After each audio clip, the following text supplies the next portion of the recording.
Welcome to The Explainer. Today, we're diving straight into the chilling and, frankly, seemingly impossible events detailed in a really fascinating piece of source material known as the scrap metal requiem.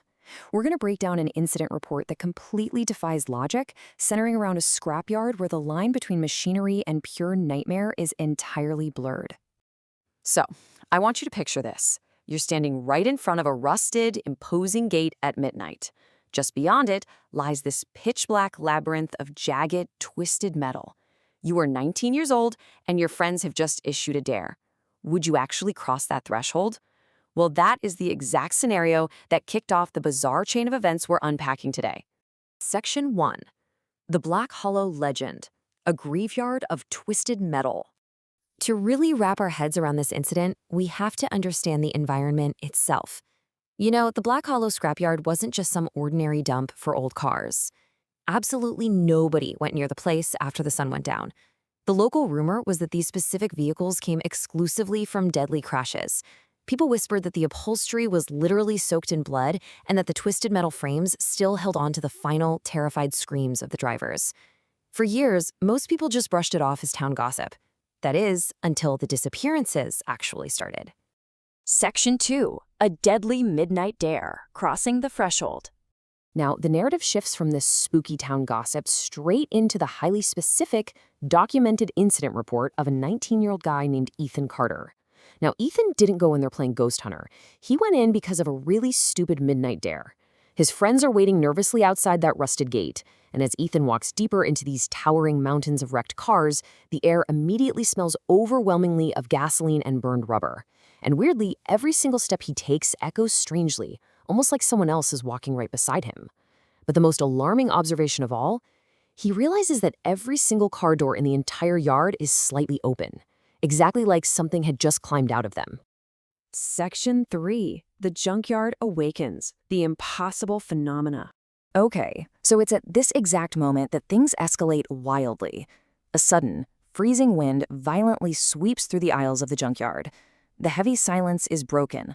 A sharp, mechanical sound just cuts right through the freezing air. Just a single click.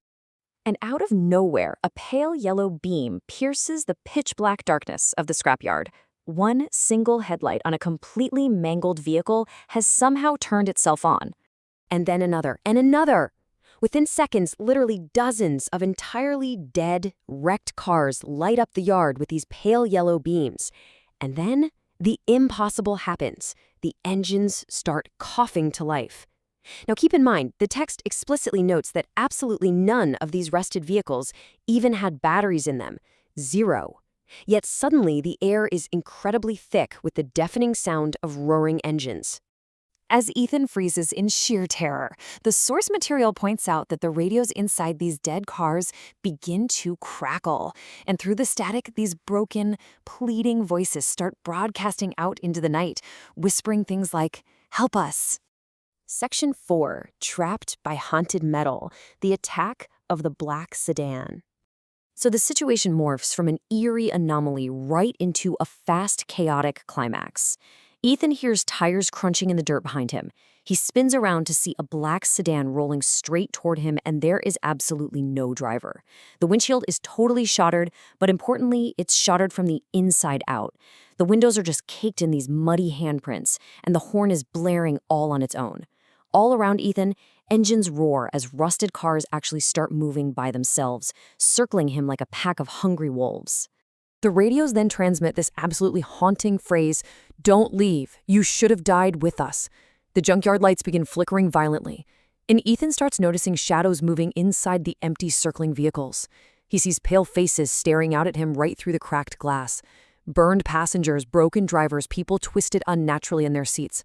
And suddenly one car just slams into another, ripping through the yard with this deafening metallic scream. This quickly builds into a full-on physical assault. The driverless black sedan accelerates toward Ethan at top speed.